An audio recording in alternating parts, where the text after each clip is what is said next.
Hello student, स्वागत है आप सभी का अपने यूट्यूब चैनल कलाम जैस एकेडमी पर। मैं रचना, फैकल्टी ऑफ इंग्लिश। हम लोग यहाँ पर इंग्लिश के सेशन कंप्लीट कर रहे हैं क्योंकि हमारे काफ़ी सारे कॉम्पिटिटिव एग्ज़ाम में इंग्लिश एक इम्पोर्टेंट पार्ट होती जा रही है। ठीक है, तो उसी को ध्यान में रखते हुए हमने 2-3 टॉपिक इंग्लिश के कंप्लीट कर चुके हैं। अभी जो हमारा टॉपिक चल रहा है वो है कंडीशनल सेंटेंस। तो हम कंडीशनल सेंटेंस में भी कुछ क्लासें कंप्लीट कर चुके हैं। अगर आपको हमारी वीडियो देखनी है तो आप प्लेलिस्ट में जाकर हमारे सारे वीडियो देख सकते हैं। अब देखो, कंडीशनल सेंटेंस में अगर हम बात करें तो हमने इसमें जीरो कंडीशन पढ़ी थी, फर्स्ट कंडीशन पढ़ी थी। फर्स्ट कंडीशन के अलावा कंडीशन विद इम्पेरेटिव सेंटेंस हमने पढ़ा था। उसके अलावा हमने सेकंड कंडीशन पढ़ी थी। ठीक है, तो आज जो हम लोग बात करेंगे वो बात करेंगे हम थर्ड कंडीशन की। थर्ड कंडीशन क्या होती है? जब हम आपने कभी सुना है काश मैं उस टाइम ये कर लेता तो मेरे पास जॉब होती, काश मैं वहाँ चला जाता तो मुझे वो मिल जाती। ठीक है, जब हम सिर्फ रिग्रेट करते रह जाएं, यानी पछतावा जो करते रहते हैं, तो वो हमारा क्या होता है? थर्ड कंडीशन होता है।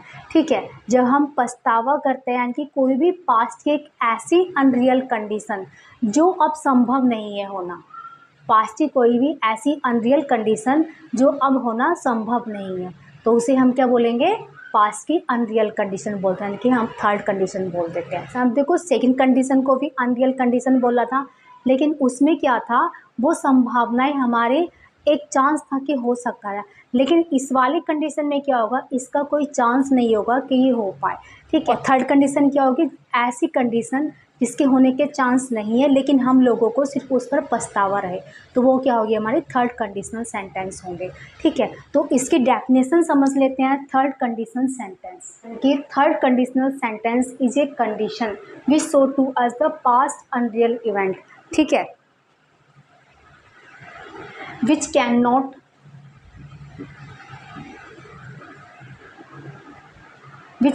complete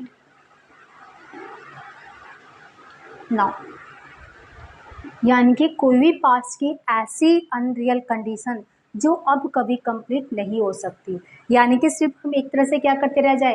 रिग्रेट करते रह जाए। ठीक है, जब भी हम किसी चीज़ पर रिग्रेट करें यानी कि पछतावा करें, तो वो हमारी क्या होगी? थर्ड कंडीशनल सेंटेंस होंगी, यानी कि जिसमें हमें थर्ड कंडीशनल सेंटेंस समझना। ठीक है, जोन सी भी पास्ट की अनरियल कंडीशन होगी जो अब कंप्लीट नहीं हो सकती, और जो सेकंड कंडीशन थी क्या थी? वो एक चांस थी कि वो हो सके, लेकिन इसमें कोई चांस नहीं कि ये वाली पॉसिबिलिटी कंप्लीट होगी, यानी कि ये वाला चांस जो कंडीशन जो है पूरी होगी। ठीक है, अब देखो इसका रूल क्या है वो समझ लेते हैं। कंडीशन वर्ड प्लस कंडीशन क्या हो जाएगा? Condition word plus condition. उसके बाद में क्या होगा? रिजल्ट। ठीक है, अब देखो जो ये हमारी कंडीशन होगी वो हमारी होगी पास्ट परफेक्ट में।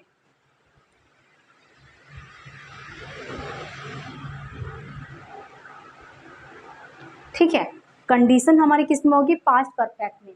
जो रिजल्ट होगा हमारा वो क्या होगा? हमारा subject plus would plus have plus verb की थर्ड फॉर्म, यानी कि जो हमारा रिजल्ट होगा वो होगा हमारा subject plus would plus have plus verb की थर्ड फॉर्म।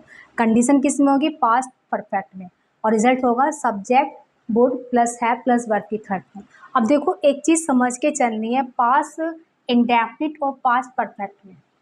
ठीक है, पास्ट परफेक्ट है तो हमें सब्जेक्ट प्लस वुड प्लस है प्लस वर्ब की थर्ड फॉर्म लेके चलनी है। अगर पास्ट इंडेफिनिट होता तो क्या होता है? Subject plus would plus verb की फर्स्ट फॉर्म लेके चलना है। तो इन दोनों में अंतर करके चलना है, इनका मिक्सअप नहीं करना है। ठीक है, तो आइए कुछ एग्जाम्पल समझ लेते हैं, उससे और अच्छे से क्लियर हो जाएगा। अगर वह मैच जीत चुका होता तो we would have been happy, तो हम क्या होते? खुश होते। यानी कि उसने मैच नहीं जीता, सिर्फ हम रिग्रेट कर रहे हैं कि काश वो मैच जीत लेता तो हम खुश होते। ठीक है, इसने क्या किया है? एसएससी सीजीएल को क्लियर नहीं किया, तभी वो ऐसे बोल रहा है काश मैं एसएससी सीजीएल को क्लियर कर लिया होता। ठीक है, Neha had studied well, she would have been selected in SSC, तो वो क्या होती? एसएससी में सेलेक्टेड हो चुकी थी, यानी कि उसने अच्छे से पढ़ाई नहीं की, इसलिए वो एसएससी में सेलेक्टेड नहीं हुई है। If we had left earlier, अगर हम पहले से ही निकल चुके होते यानी कि पहले जल्दी आ जाते, तो we would have been catch the train, यानी कि हम क्या करते? ट्रेन को पकड़ पाते। If they had found any mistake, अगर वे कोई मिस्टेक पा लेते, they would have complain of it, तो वो क्या करते, कंप्लेन कर देते, यानी कि उन्होंने मिस्टेक नहीं पाई इसलिए उन्होंने कंप्लेन नहीं की है। यानी कि सिर्फ जब हम पछतावा करते रह जाए तो वो हमारा क्या होगी, थर्ड कंडीशनल सेंटेंस होगी। अच्छा, कुछ सेंटेंस जो सेकंड कंडीशनल सेंटेंस होती है थर्ड कंडीशन सेंटेंस में थोड़ा सा अंतर समझ लेते हैं जिससे हमें डाउट ना रहे। मैं यहाँ पर आ चुकी होती, ठीक है। यहाँ पर हैड ओनली अकेला आ रखा है और यहाँ पर हैड ने क्या किया, वर्ब की थर्ड फॉर्म लेके आया, यानी कि ये हमारे सेकंड कंडीशनल होगी और ये हमारी क्या होगी, थर्ड कंडीशनल होगी। अब ये थर्ड कंडीशनल तो would plus have plus verb की थर्ड फॉर्म यहाँ पर लेके चला है, ठीक है। लेकिन उसमें क्या हुआ है, वर्ब की सेकंड फॉर्म की तो हमने क्या लिया, वुड प्लस वर्ब की फर्स्ट फॉर्म लिया। अच्छा, कुछ एग्जाम्पल और देख लेते हैं जिससे और क्लियर हो जाएगा, ठीक है। If you had save much money, अगर तुमने पर्याप्त मात्रा में मनी सेव की होती तो you would have bought a new car, तो तुम क्या कर लेते, एक नई कार खरीद लेते। यानी कि उसने पर्याप्त मात्रा में मनी सेव नहीं की इसलिए वो नई कार खरीद नहीं पाया, ठीक है, यानी कि पछतावा कर रहा है। इफ़ सुनीता हैड मनी, अगर सुनीता के पास पैसे होते, she would give it to me, तो वो क्या करती, इसको मुझे दे देती, यानी कि पैसे मुझे दे देती, ठीक है। तो इन दोनों सेंटेंस में अंतर समझ के चलना है। हैड अकेला आएगा तो वर्ब की सेकंड फॉर्म है, वर्ब की सेकंड फॉर्म है तो सेकंड कंडीशन को हम फॉलो करेंगे, और हैड के साथ में वर्ब की थर्ड फॉर्म आएगी तो अपना आप में थर्ड कंडीशन है तो हम अपने थर्ड कंडीशन को फॉलो करेंगे, ठीक है। तो आज की वीडियो में फिलहाल इतना ही। जय हिंद, वंदे मातरम।